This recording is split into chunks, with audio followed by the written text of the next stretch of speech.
Ladies and gentlemen, I am Christopher Pelton, the mad scientist of media here at THC Limitless and Akuza TV. I love this show.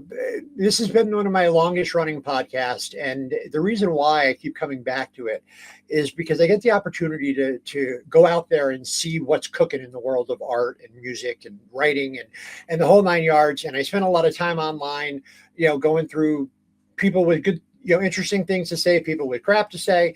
And, we tend to find our own. And a long time ago, I know a lot of the folks at home watching know that I was a musician myself until I tore all the tendons in my hand. And that makes it very difficult to be a drummer. But I have seen an awful lot of music in my life. And what we've got going on here today, it's something different. It's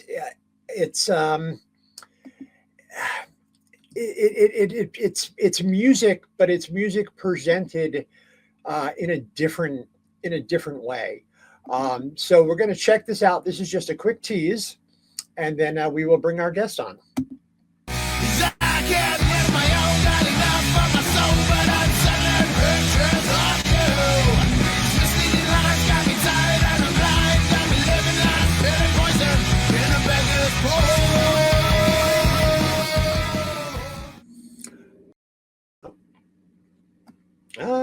All right, then. Let's go ahead and bring out Adam from the Daybreak Project. Hello, sir. Hi, it's nice to be here. Oh, how are things on the other side of the pond? It's late, it's cold, and we've got about 3 foot of snow outside. Oh, so, fun. No fun at all. Wow. So I want to thank you for coming out today. I appreciate your time. I love having folks on to tell me about what's happening, because I mean I'm constantly being a million things a day come at me, and sometimes I find something really unique. So let's start with the beginnings. What were your growing up in the UK? I'm assuming the Beatles, Rolling Stones, the traditional stuff.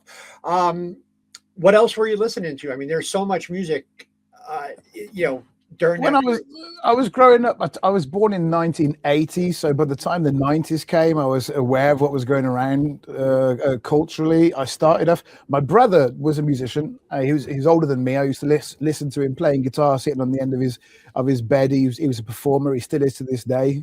He's done a lot of work. He works out in Tenerife as an entertainer, and he was kind of an inspiration to me. He got me into Bon Jovi.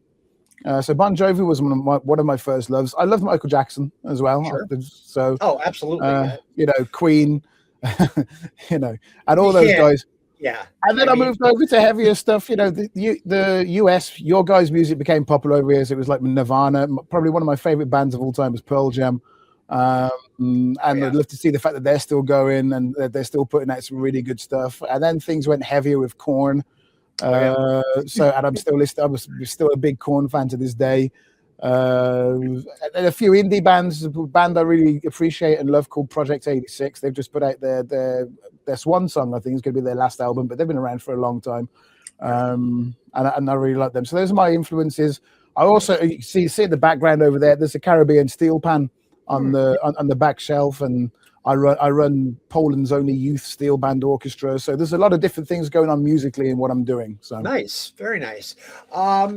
So now with the Daybreak Project, it is a bit of a mouthful. Yep, you guys are coming back from an extended absence. I would imagine that for a lot of musicians and stuff out there, COVID was a gigantic bite in the ass. Yep. Where were you guys 5-6 years ago when the outbreak happened? We've had, if you scroll down on our Facebook page, we've had a hiatus for longer than that, because my son was born with extreme health difficulties, and it caused me to step away from music for a long time. And life was, 2 years was a day-to-day fight for his life. And then we kind of got some guys back together and it never really took off, but I'm still in touch with a lot of them. And that's why I call it a project at the moment, because that's where we're at. There was a lot of material written over the past 20 years, and some of it's been partly recorded. Some of it was never finished. So I'm digging it all up and redoing it, remixing it, putting it together, getting some of them back in to do some studio work, some session work. And now my son is a very good drummer and he's drumming. So there's two of us at the moment on full time. The idea is to make a body of work and then get people to play it, do it that way around. So if some of the old guys come back, that'd be great. If we get someone new, whatever, we're open to everything.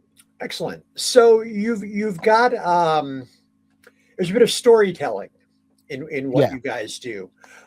Tell me a little bit about how that works into your, like, is it like a concept album type of idea, or is it just the music follows the story or the story follows the music? Like no, I love bands that do that. Like I say, Project 86 is one of my favorite examples of that. Like every album follows a character since a certain time, and but this is more of a personal kind of experience through my life. I've been at different stages, so there's definitely some songs from when I was at my lowest point when my son was born, and there's moments when I was at my highest point of just like kicking out and celebrating. There's also a story about a guy who I knew who was in prison for trying to kill his wife. So and so it's him reflecting on everybody saying, oh, he's such a nice guy. You know, you get these people, right? No one would believe that he would do anything wrong, but it's just like, you're a person, I'm a person, and given any circumstance, any one of us could snap. It doesn't matter where you come from, what your background is. COVID proved that as well, right? So we're all one bad day away. Yeah, exactly. Yeah, and I'm here right now living in Middle America.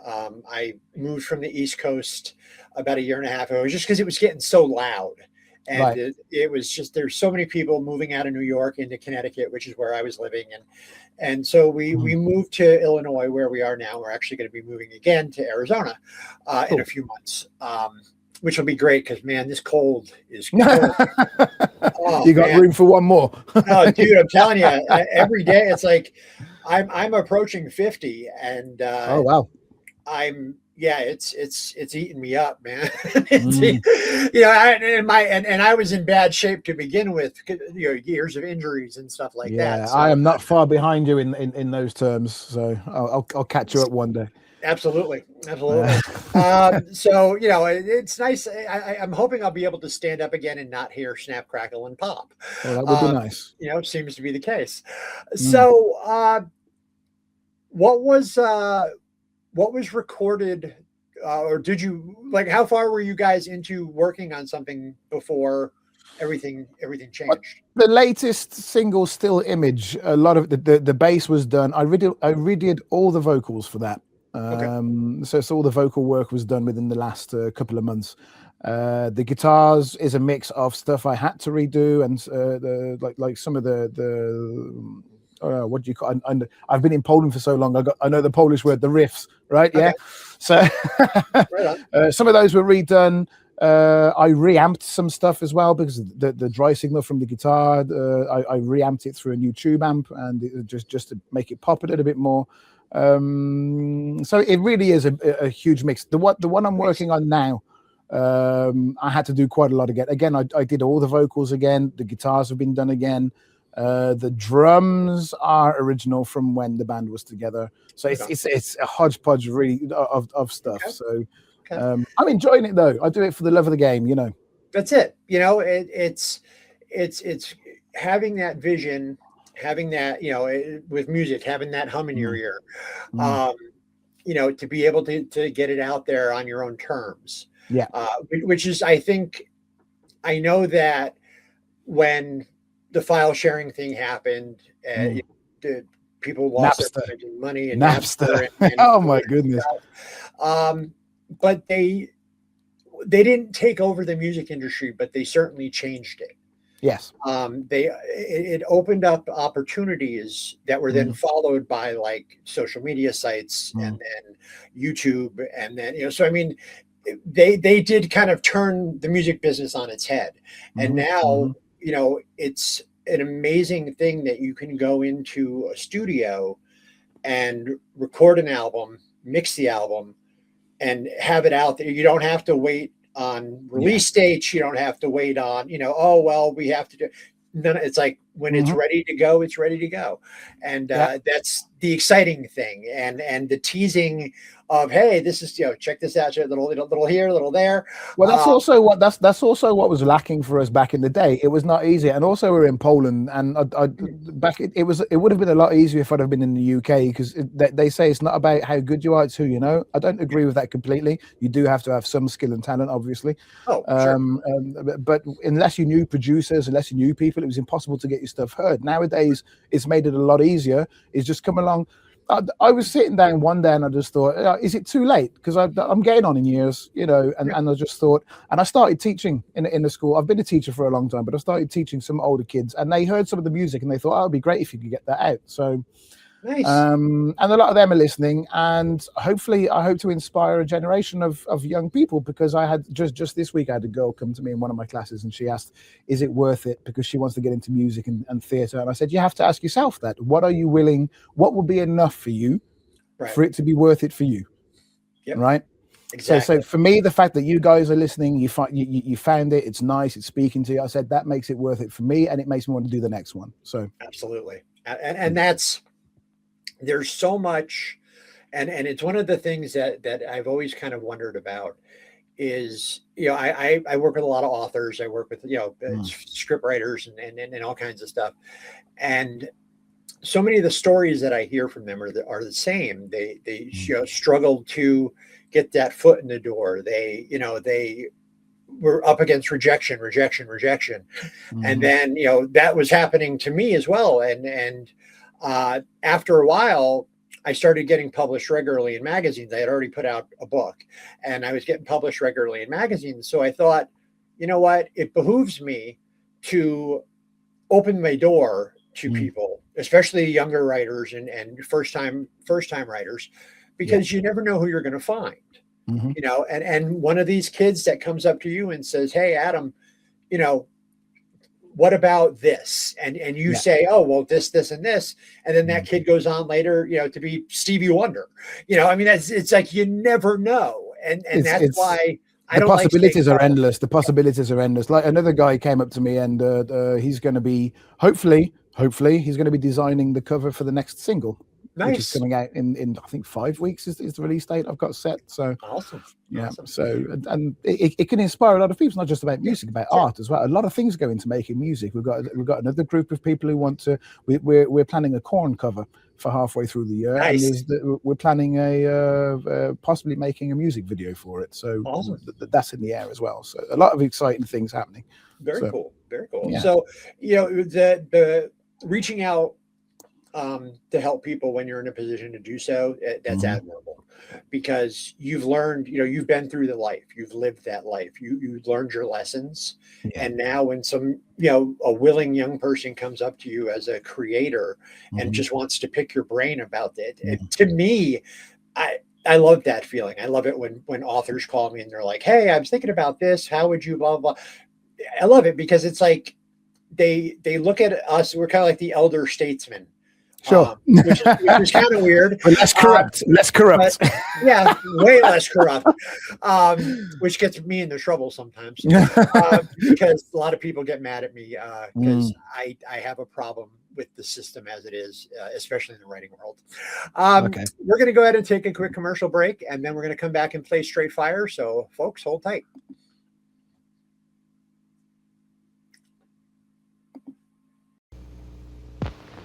This is the Morgan family coming home from the lake. Ed and Marilyn have been married 12 years. That's Kelly Sue and Casey in the back seat. They've driven this road a dozen times before, and nothing ever happened. But today is different. Today, Ed will become a killer. And here's his weapon.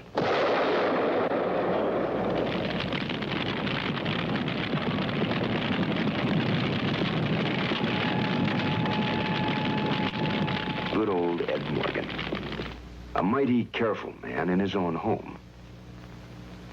He can't imagine how anyone could have been so careless.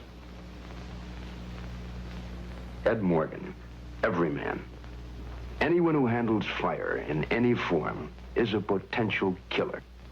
Anyone can start a fire and never even know it. Please be very careful with fire. Please. Only you can prevent forest fires. Now, of course, the great irony there is seeing Rod Serling without a cigarette hanging out of his mouth, which he was very much known for. So the fact that they got him. Now, I understand, before we get into Straight Fire, I do have to ask real quick. In the United Kingdom, they don't have Smokey the Bear. I heard they have like Slappy the Frog or something like that. Like there's a, I don't know. That's just what I heard. I have no idea. They might do, but in fairness, I've lived. If it is, it's a recent development. Not when I was a kid. I can't remember Slappy the Frog. No, Slappy the Frog or something. No, no, not that I remember. Let's play Straight Fire, folks. What if CAT really spelled dog? All right, this is Straight Fire. It's 5 random questions, no wrong answers. Don't think about it too much, because quite honestly, it doesn't. You dropped this on me about like 20 minutes ago. What's going to happen here? First question and last question are always the same. So the first question is as follows: if dogs wore pants, would they wear them on 2 legs or on 4 legs? 4. 4 legs. All right. If you had one album to choose for the rest of your life, what's that album? What's that one? Follow the Leader by Korn. Good pick. Excellent album. Excellent album. When you're working, are you a snacking person? Is there like, candy or nuts or chips or is it just kind of like not, afterwards? Yeah, it would be afterwards. Definitely. Okay. I'm 100% focused when I'm working. Right on. Excellent. Yeah. Excellent. So what is your favorite guilty pleasure movie? Ooh. That's a good one. Can you define guilty pleasure? Because I think people feel guilt over various things. Am I overthinking this?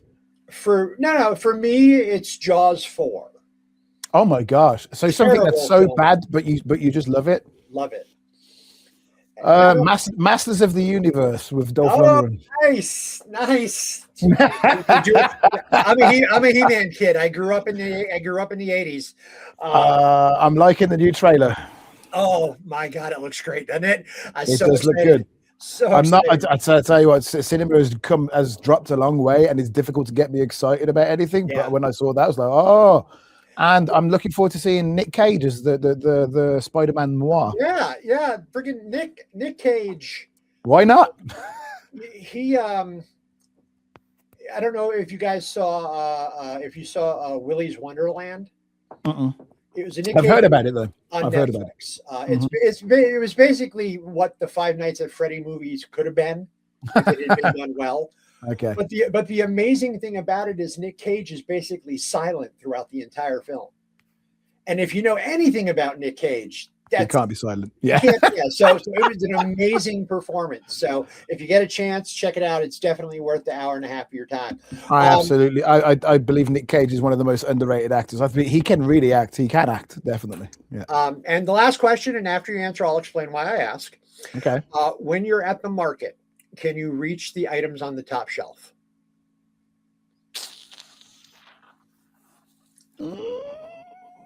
Yes, most of them. I'm just trying to think if there's any situations where I couldn't, but not recently. I can. The reason that I ask is because it was one of the very first questions anybody ever asked of me, like way back in the day when I started doing this. And they were like, is that, I'm like, I'm 6'4", so I'm a giant. Wow. About 8% of my life has been spent helping old ladies at the grocery store. So I thought you had your camera down. No, it's not. It's just you are. I'm a giant pastor. Yeah, I am. Okay. I am. But in fairness, I don't think the shelves in Poland are as high as they are in America. I have been in the States, and when I was in the States, I couldn't reach the top shelf. Okay. All right. Fair enough. So so that was Straight Fire. See, no harm, no foul. Just a fun. There we go. Man, relax. It's all good. So, the new single is coming out in five weeks. Touch wood, yeah, hopefully. I actually just started mastering it today. I'm happy with the mix, and master is always a process, but I think it should be ready within 5 weeks time. Awesome. So What's the long-term plan? Like, what do you? 6 singles for the year, All right. and then make a body of work, possibly at the beginning of next year, record 2 extra songs for that and make an EP and have that as a body of work to get a group of people to get together that want to play it, and we'll see Nice. where we go. But I'm taking it one step at a time. We'll take this year and we'll see where it goes after that. But it is a project. You won't see us anywhere live for the moment, although me and my son might work on an acoustic set, which we can play, me and an acoustic guitar and him on a drum set. So Oh, awesome. That must have been fun growing up with a kid who wanted to play drums. yeah, I know my parents loved it. he has now overtook me in almost every single way, shape, or form musically. He's really All good. right. Hey, Yeah.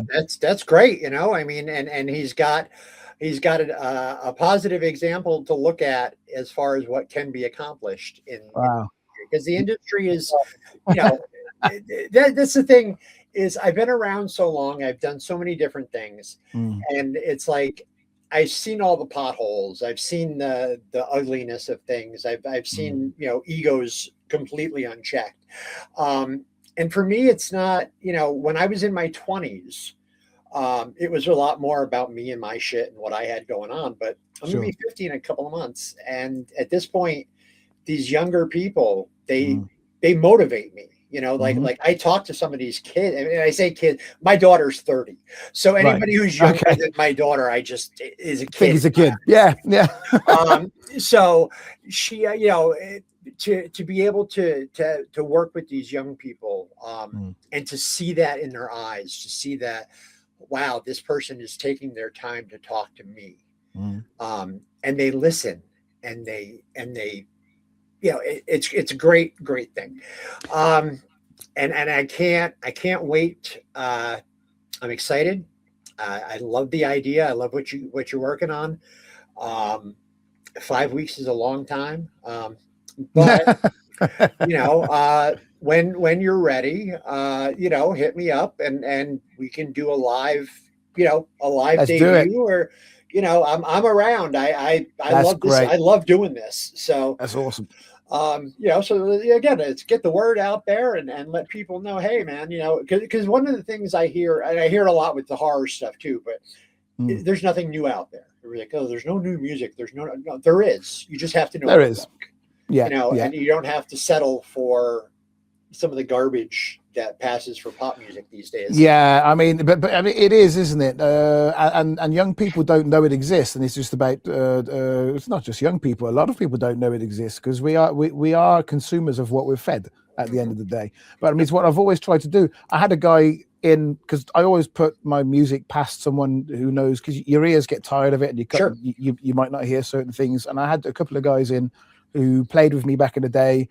They've played in some successful bands as well, and they listen to Still Image, and they've listened to the next one coming up, which is called Charlie, and it's and they said basically that what they like about my music is that I try to break the convention. It doesn't go verse chorus, right. Outro end. So I try to make it. I don't know if you've heard Still Image from start to finish, but that drop at the end, which is dum, dum, dum, dum, dum, dum, and it goes from being a kind of punk grunge fest to borderline metal for the last 16 bars, and it's just like people don't see it coming, and that's what I like to do. Excellent.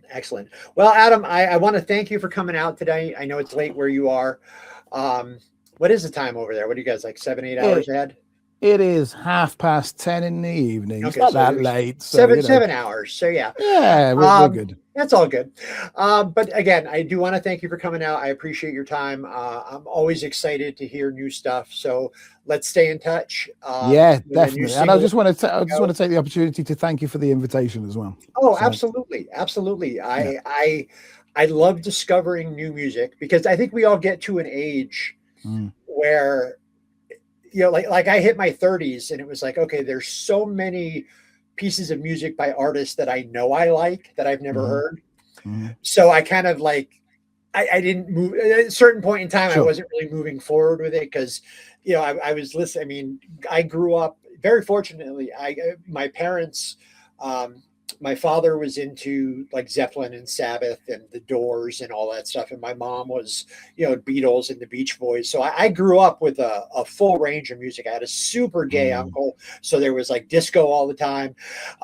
So there's all of this music coming in. Then as I got older and I discovered what I liked, it all kind of blended together. But I was never told no.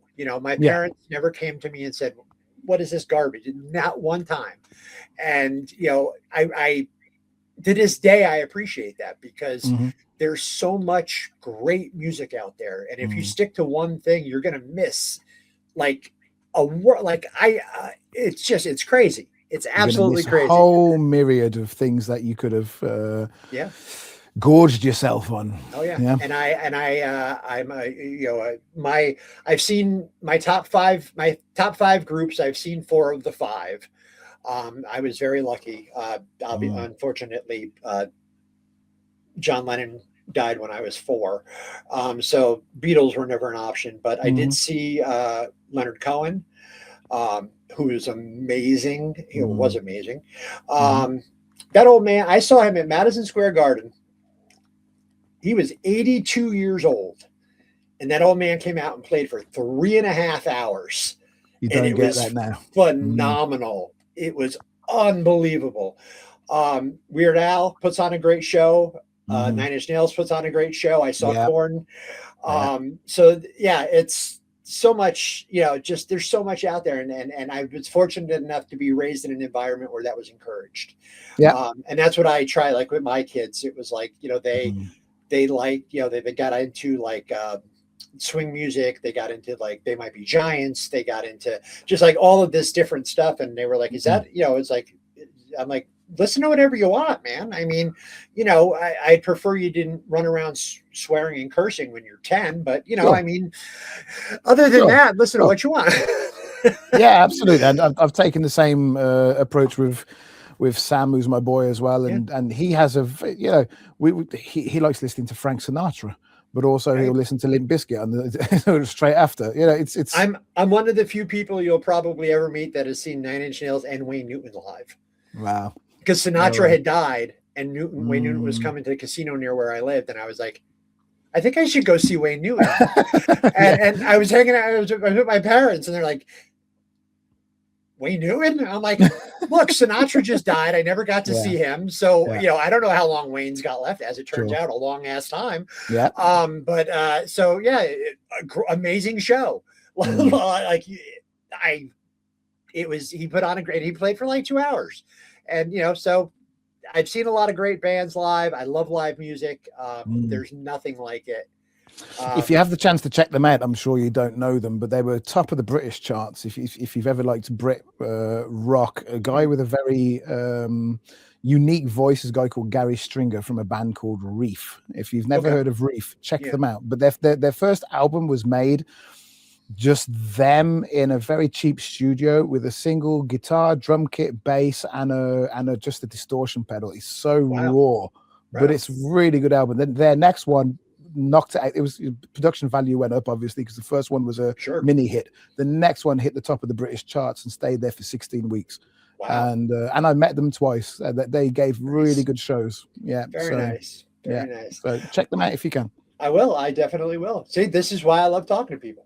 Yeah. So we're going to go ahead and roll out tonight, folks, with a commercial break. But Adam, again, thank you so much for your time. Stay in touch because between the releases, I'm in the movie thing, so we've always got soundtrack work and stuff like that coming up. So, let's talk and we'll stay in touch, man. Let's make some magic happen this year. It's going to be a great year, folks.